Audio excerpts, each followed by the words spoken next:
Today I'm comparing regular graphite with Faber-Castell's Pitt Graphite Matt. We'll draw these lioness eyes and compare. Which one's my favourite? Keep watching to find out. Welcome back to my channel. I'm Natalie, a full-time wildlife artist and educator, passionate about empowering wild-hearted humans to unfurl into their most curious, compassionate, and connected creative lives. Let's talk all things art. Hello and welcome back to this little wild studio of mine. I had lots of questions after a previous video about the Pitt Graphite Matt by Faber-Castell.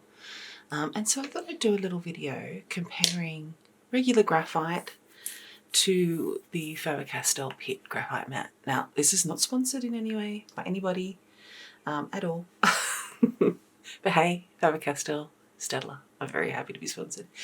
But I just wanted to show you the difference. Now, I still love normal graphite, don't get me wrong. There is something so sensitive about the greys that you can get with regular graphite. It's a really sensitive medium, I find. I feel like it has such sensitivity behind it. It feels delicate. I don't know, I find something really gentle and calm about graphite. The biggest bugbear for many artists, though, is the shine of graphite. And you get to a point, I think, when you use these supplies that you recognise that they have their own properties and there's things about them that you just can't change. And that's okay. So I'm very happy to work with the shine. However, since discovering the Pitt Graphite Matt, I find them, well, they're really different. They're not, I don't know, the one's not better than the other, let's put it this way, but I really enjoy using the Pitt Graphite Matt. And there's two reasons for that. One is the shine, the lack of shine. The other is that there is this mattness to that, which of course is, you know, what helps it not shine, but it actually gives a different dimension to your work as well. It can get very, very black. So it's kind of like the mid-step between coloured pencil and graphite, though it doesn't feel like coloured pencil to work with. You can get those really dark darks, like as though you're using a black coloured pencil. It is very different to use compared to the Staedtler Mars Lumograph Black or Mars Black, whichever one. Lumograph, I don't know, anyway, whichever one that is, the Staedtler version, which came out a lot longer ago. It's very, very carbon. I understand that the Faber-Castell has carbon in it as well, but this is very, very carbon. It's very much like working with charcoal. It's a different experience altogether. If you're used to working with charcoal, I think you'll find that one quite easy to use. It doesn't give me the same looks that I'm used to creating. Plus, there is an element for me, and that's probably neurodivergence, but of it feeling scratchy, and I hate that scratchy feeling, which is one of the reasons I don't use charcoal. I love charcoal and I love the effects that you can get with it, but it's the texture and the tone, the texture and the feeling as I use it that I find a little bit grating. So I thought we'd do a quick comparison between regular graphite and the Pitt Matt graphite, just so that you can see the same image done with both mediums. And know that you can actually interchange, you can use the two together. One's not better than the other, you're just going to get a different look, and we're just going to have a play. The only other thing that I wanted to mention with the Pitt Graphite Matt is that the hardest flavour they come in is HB, whereas with regular graphite you can get, you know, I don't know, 8H. You can get very, very high H's. I've never used one more than 5H, but I love using the high H's, particularly 2H to 5H, to help soften and pull into the tooth of the paper a little bit more some of the softer, darker B-grade leads. So we don't have that option in the Pitt Graphite Matt. And the reason behind that, I mean, I'm not speaking for Faber-Castell, I don't know, is that there is less shine in those higher H leads than there is in the softer leads. I say that with a caveat, though, that there is still shine with them. And whenever you use many layers of graphite, it's a slippery medium. I mean, that's what it was used for engineering, mechanics, and is still.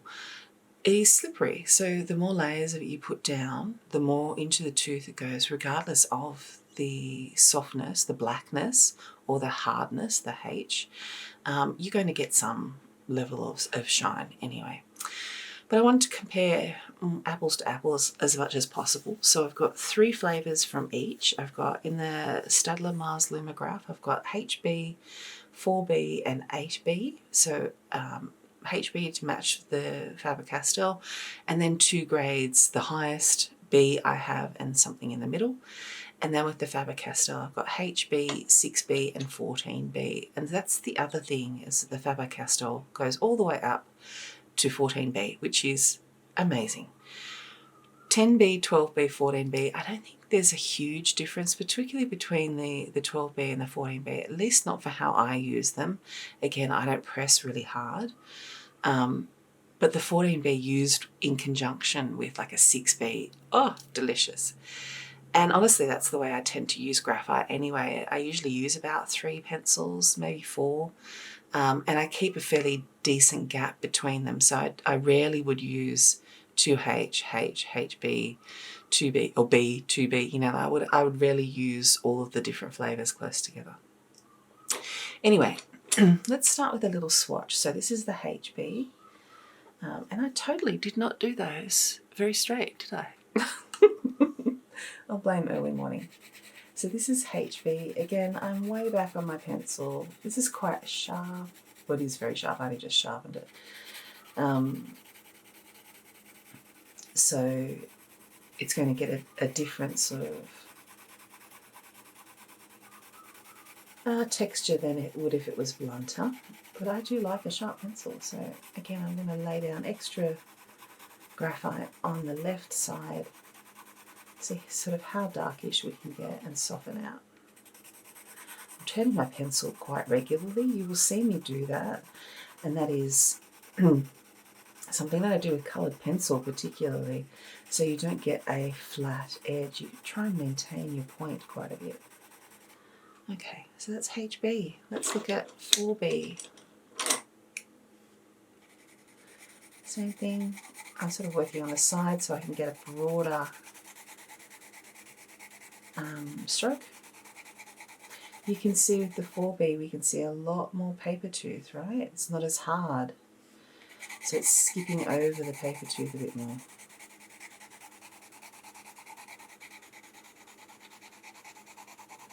We can get a lot darker.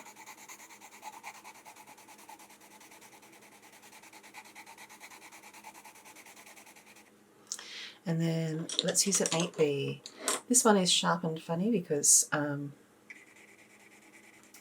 was using it on a larger sketch, and it is beneficial in lots of ways to have an exposed lead, both for the ability to see behind the pencil more, so there's less surface area than there is here, so I can see what I'm doing.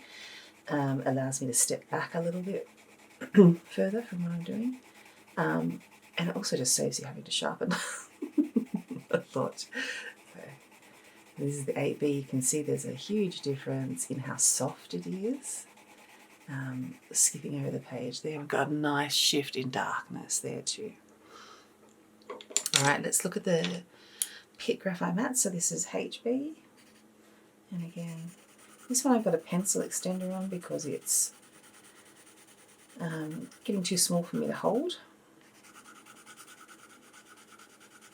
comfortably, particularly because I do hold from the back of the pencil quite a bit.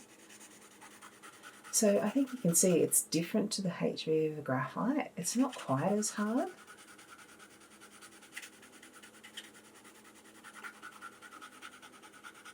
And I think you can already see, even with just this one, that there is a blackness to it that is not in a regular graphite. Graphite is grey. It's very grey. So this is the 6B.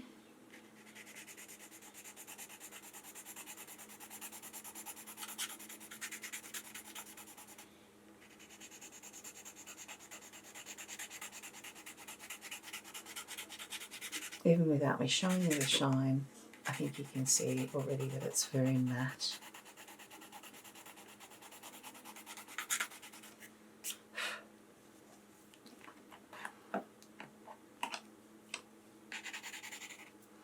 And then 14B. Ooh, look at that. Delicious. So dark straight away. Without any pressure, it's so dark.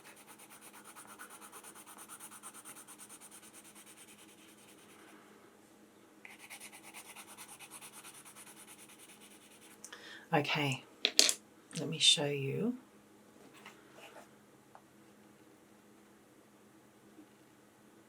What do you think? I think you can see how much more matte these are, particularly at this angle. You can see quite a lot of shine going on here. And shine's okay, don't get me wrong. I'm okay with shine. It's just getting used to what the properties give you of each medium. All right, so should we try them out with a sketch? What I'm going to do is show you what we're going to look at.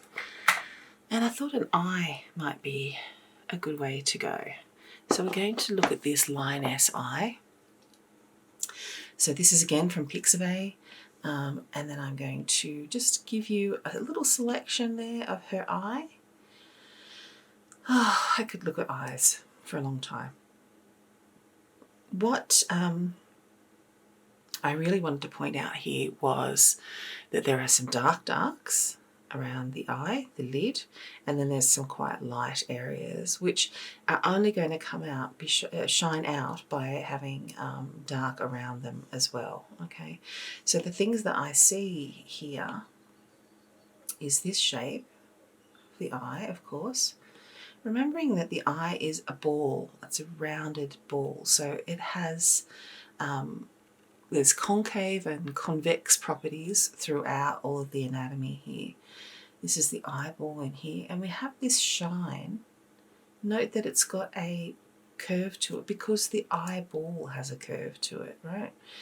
Then it curves down and then into the eye socket, and then you get the lid, which curves out until the crease of the lid. So there's lots of ins and outs, and they're the things that you want to be thinking about as you're drawing.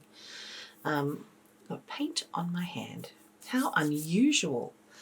And then we've got this area of marking under her eye. We've got another piece here and another piece here. So these are our light areas, and then we've got mid-tones all throughout. And we'll work on the eye as well. But I want you to take note of all of the different areas that are going to make your eye feel more realistic. So we're obviously going to use like the 14B or the 8B, this very dark area, some of the HB in these very lighter areas, and then our mid values, so 4B and 6B in the other. Okay, let's have a little go.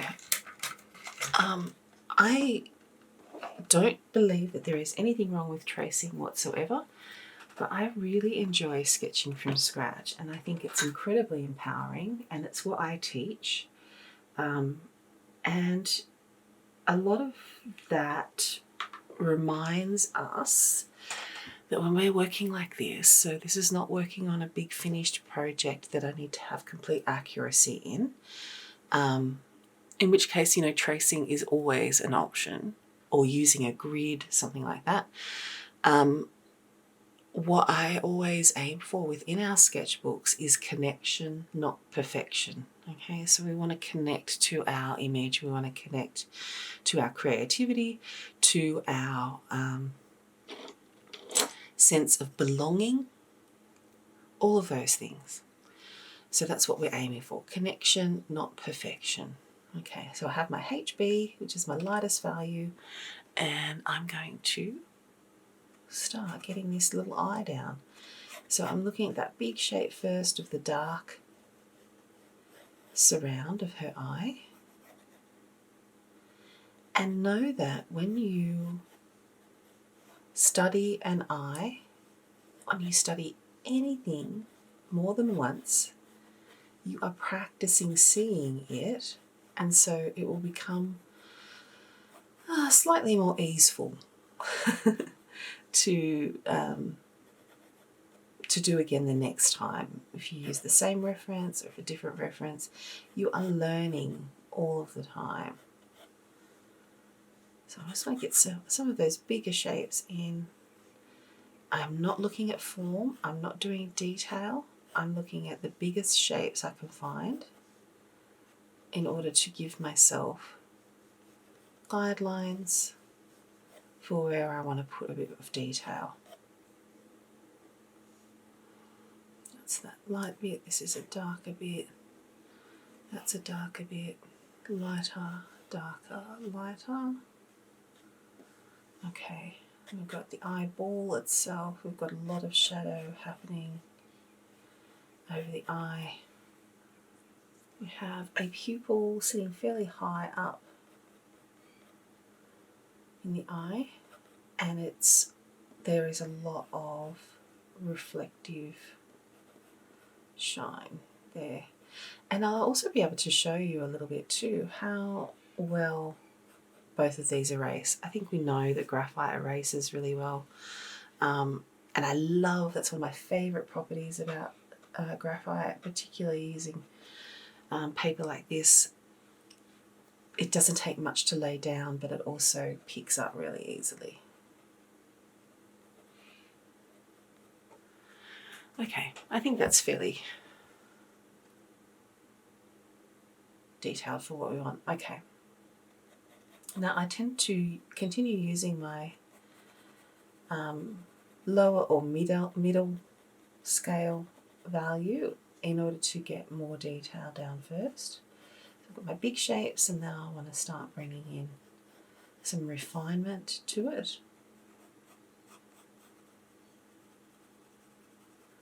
And then I'll come in with darker darks.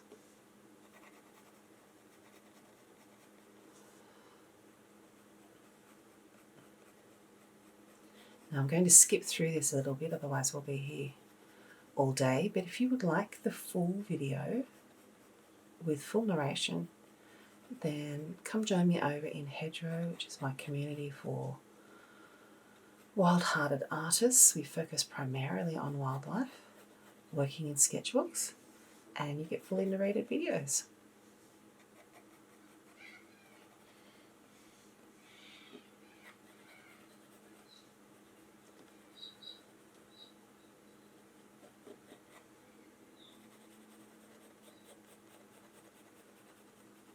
So just laying down some of the value in these medium and darker areas.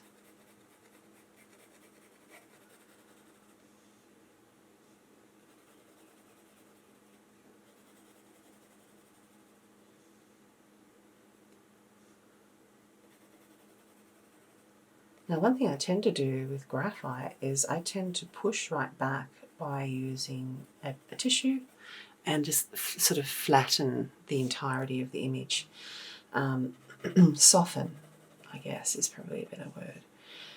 But I'm not going to do that this time because I don't tend to do that with the Pitt Graphite Matt. So I want to show you a proper comparison and do the same thing for both.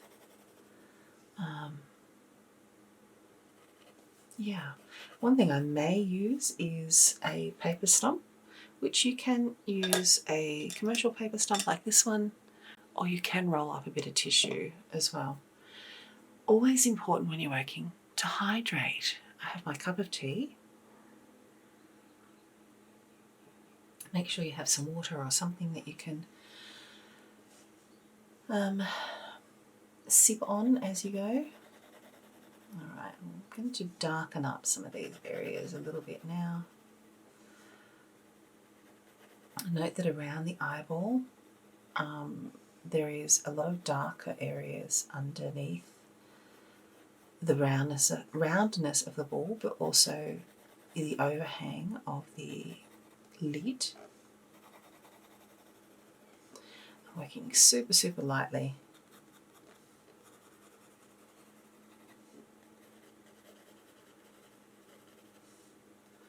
And I'm trying to use my scribbly motions the way that the hair is going.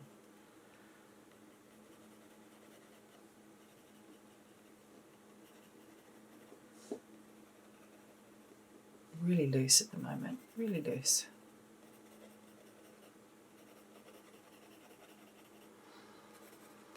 Okay, let's bring in 4B. So this is my mid-tone value. Still not as dark as we're going to go. And I'm going to use it inside the eyeball here to start to darken up a little. I'm going to want to bring the HB back. We're going to go backwards and forwards between these quite a bit. But always, as you add more dark, you get to see places that you need to add more dark. It's a part of this process. And it's a beautiful thing. And lean into it. Don't get frustrated by, oh, I thought I had that dark enough. Get amazed. Be amazed by the fact that, you know, I thought I had that dark enough, you know, like, and then no, nowhere near dark enough. And you might have to exercise a bit of courage in order to bring darks in. I know that can be a bit scary to start off with. It was certainly the case for me. I had to learn to bring darks in, and they make such a big difference.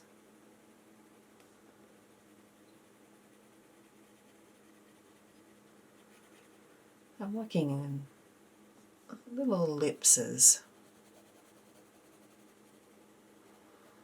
And because I don't really need a really sharp pencil here, I'm very much working on the side and turning the pencil every so often.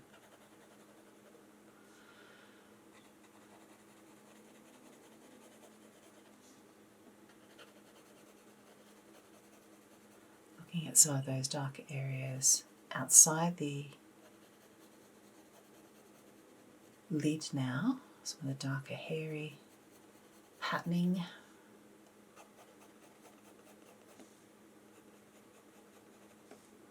Looking at the way that the fur moves.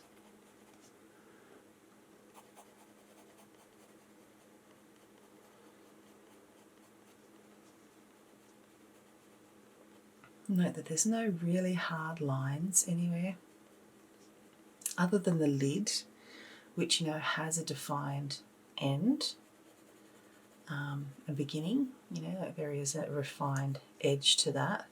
But all of the dark patterning is not hard edged. You're going to get some interplay between lighter and darker.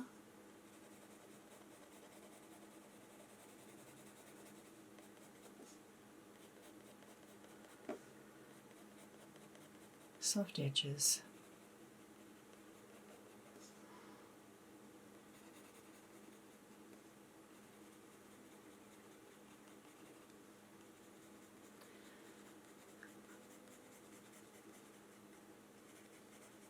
And this is where I start to remind you to put your eyebrows down, put your shoulders down, and just relax. Remember to breathe, unclench your jaw,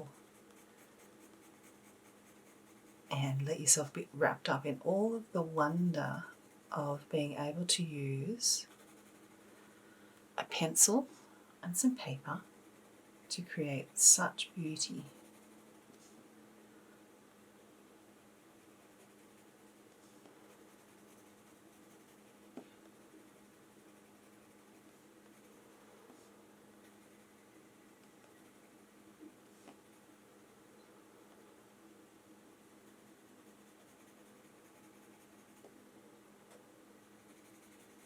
So at the moment, I think you can see that the contrast I have here is way too contrasty. I've got very dark darks and very light lights, which actually makes this look more like a tiger's eye than a lioness. So I need to bring those a little closer together, and that's what's going to happen after I start adding those really dark darks in. And then I'm going to go back and forward and back and forward. I know that I'm going to want to use the HB in these areas that at the moment look white. I don't want them to look white.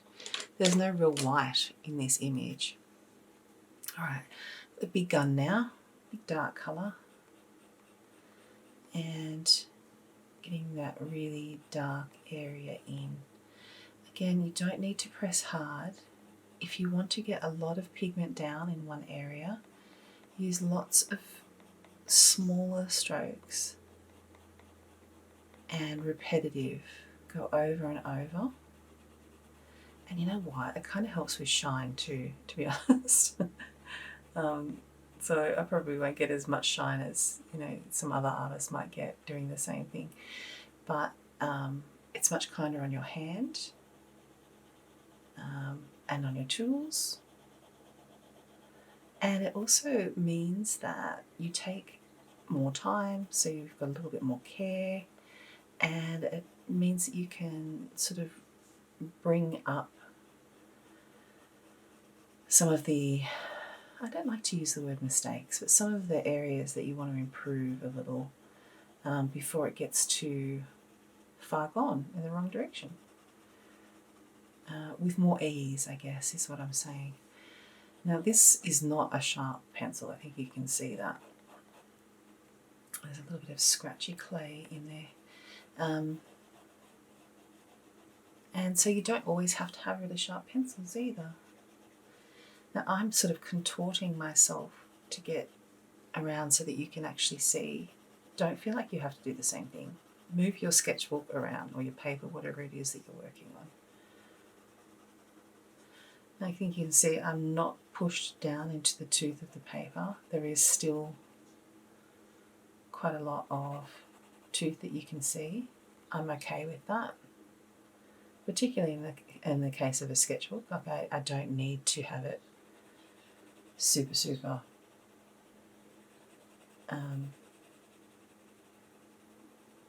down into the tooth of the paper. But you may prefer something different. Now, is there anywhere else that is really dark that we want to use? There's a couple of areas maybe in here. Bring a bit of that in. But again, this is not a tiger, right? So you want to make sure that we're using appropriate values for the context.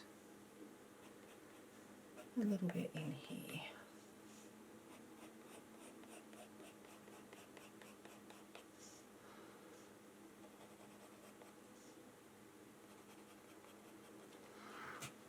Okay, looking more like a line eye now. Now I'm going to come back to the beginning. I'm going to bring my HB back because it's my lowest value now, and I can use that to refine some areas. Now, one of the really exciting properties of graphite is that if you use a lower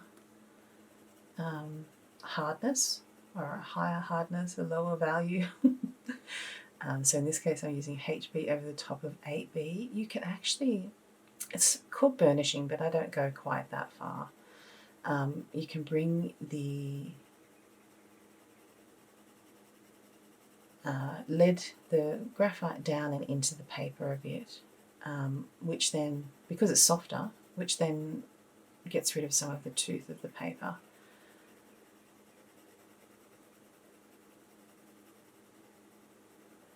So already we're seeing that shine a little bit more in the eye. And we don't want this to be white of paper, so I want to think about how does the fur move around.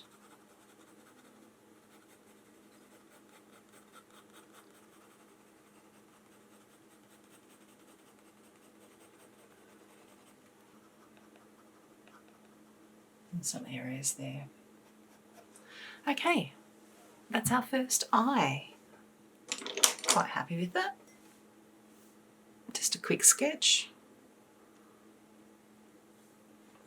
Let's do the same with the Pitt Graphite Matt. Okay, now I'm going to try really hard not to look at my eye here and just look at the reference, which is not all that easy to do, to be honest. So same thing, I've got my HB, Bird Wars, and I'm getting those same characteristics down.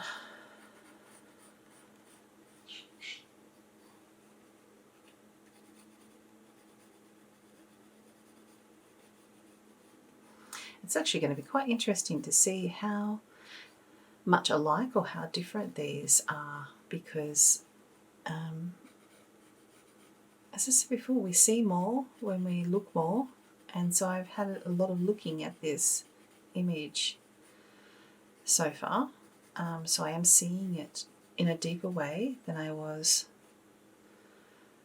with the first rendition. So I'm noticing here that I need this angle to shift a little bit. So this is not a line that I'm using at the moment. I'll probably leave it, but you are very welcome to erase when you do things like that if you want, but try and get your big form down first before you pick your eraser up. There's a freedom to flow, and if you're disrupting that in these initial stages with using your eraser a lot, you're going to end up more frustrated because you're stopping and starting. So try and give yourself some space between these initial lines and the use of an eraser. But you know what, there's also no rules, so you're welcome to do whatever works best for you. Okay, they're fairly similar so far. So same thing, I'm going to use my HB first to start getting in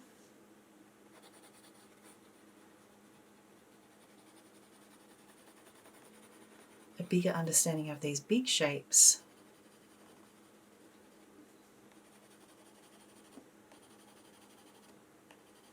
So from a user perspective, as I said, this does kind of feel more like coloured pencil. It's not really, it's its own thing, but the matte-ness of it, even just working lightly at this point, is really obvious.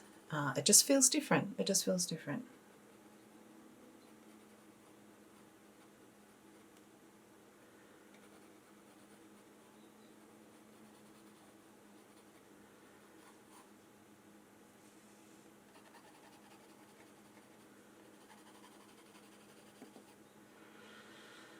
Okay.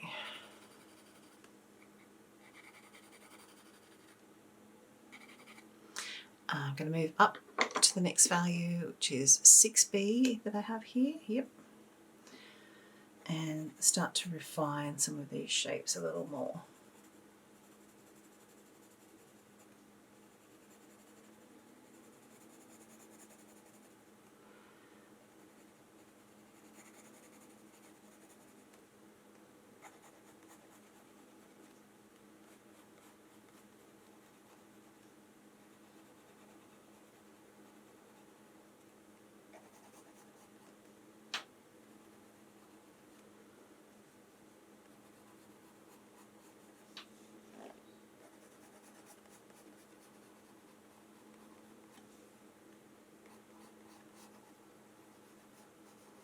Looking at angles all the time. What angle does that move at?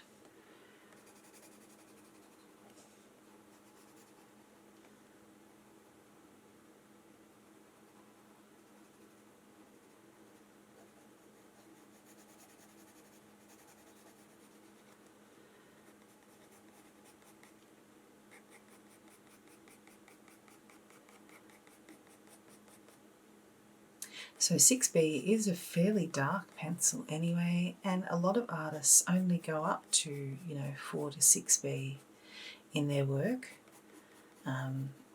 But having a full range of values in a tool, like in these Pitt Graphite Matt, just gives you a little bit more to play with. But you still want to watch that you have got the appropriate value shifts between different areas, that it's not too highly contrasted if you're looking for realism. Because the colour doesn't matter when you're working realistically. You can work, hence, in black and white using graphite, or in any colour you would like. There is a peregrine that I did in blue here on the channel. Provided you have the values correct, so light and dark, that's what's going to tell our brain that something is realistic. It's not going to be the colour itself. And we'll talk more about colour as we move through the year, but it is important to note that there is no one exact way to A, reach a colour, and B, to use to create a piece of artwork. You can use whatever colour you are seeing, whatever tools you have that may help you describe what you're seeing. It doesn't have to be a perfect colour by any means. Okay, first layer of 6B down. Now I'm going to bring in the big gun, the 14B, which is so dark. It's just delicious.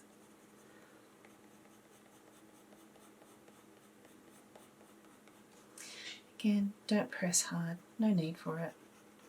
Use smaller strokes that lay more pigment down, go backwards and forwards. Preserve your hand because you want to be able to keep doing this for a long time.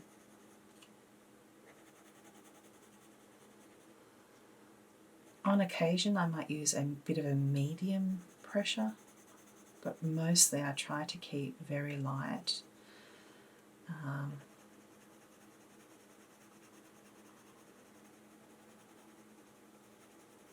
And it's not something that I've always done either. So when I was doing Patreon tutorials a few years ago, I used only coloured pencil. We did great big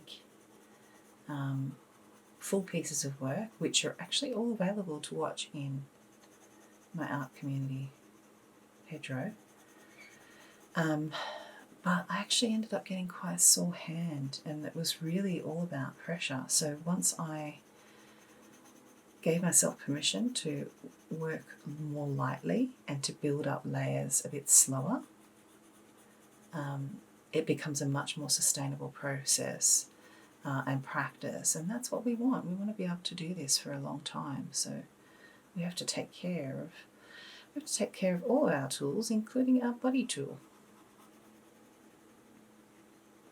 So build those darks up a lot now. Okay, a little bit more of the very dark.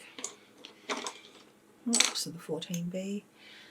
I want to refine some of this. I've got her eye a little too open, like she's a little too wide-eyed. And a lot of that is this shape here, so it would have been better to bring it at a different angle. But you know what? I think that oftentimes when we are playing in sketchbook, this is our place to learn, right? So I can see that I would do that differently next time. I don't have to erase and start again. I can do if I want to. Again, remember, no rules. But I think so much of the learning comes with recognition of things you might do differently next time. It doesn't mean that you have to start over and again. Your sketchbook is somewhere that is really safe for you. You are welcome to share it. You do not have to. It's a little record of you understanding and learning and growing your skills, and it's priceless for that. It doesn't have to be perfect. Perfect is boring. Perfect means you're going round and round in a spiral instead of making progress. What we want is connection. So connection to your tools, to your subject matter, to your own self-compassion. All right, I think that's about where I want to get to for today. Let's have a little look. So I can definitely see shine. Let's see whether you can as well. There we go. So quite a big difference between the shine that we get from here, and we do still get a little bit of shine, and here. And just to show that it's not the position of the light, let me turn it upside down, and there again, you can see now the light is closer to this one, nowhere near as much shine as this one. Does it mean that it's any better or worse? No, it's just a different medium altogether. And if you take away the shine, so if I put it at an angle like here, I think you can see that they're very comparable in what you can do with them. So you can still get that same beauty. It's just slightly different.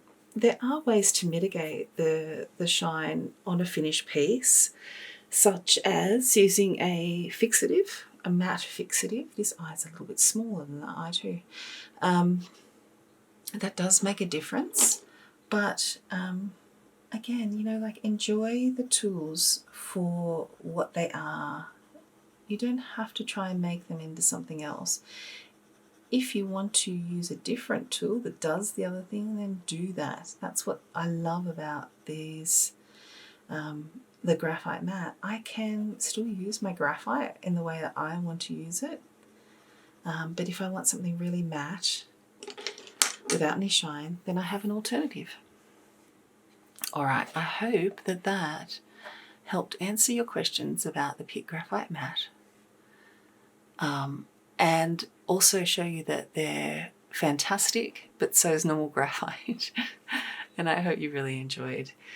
Keep sketching, stay curious and compassionate, and let your creativity connect you to what is wild and wondrous in this world. All right, my friends, I'll see you next time. Bye.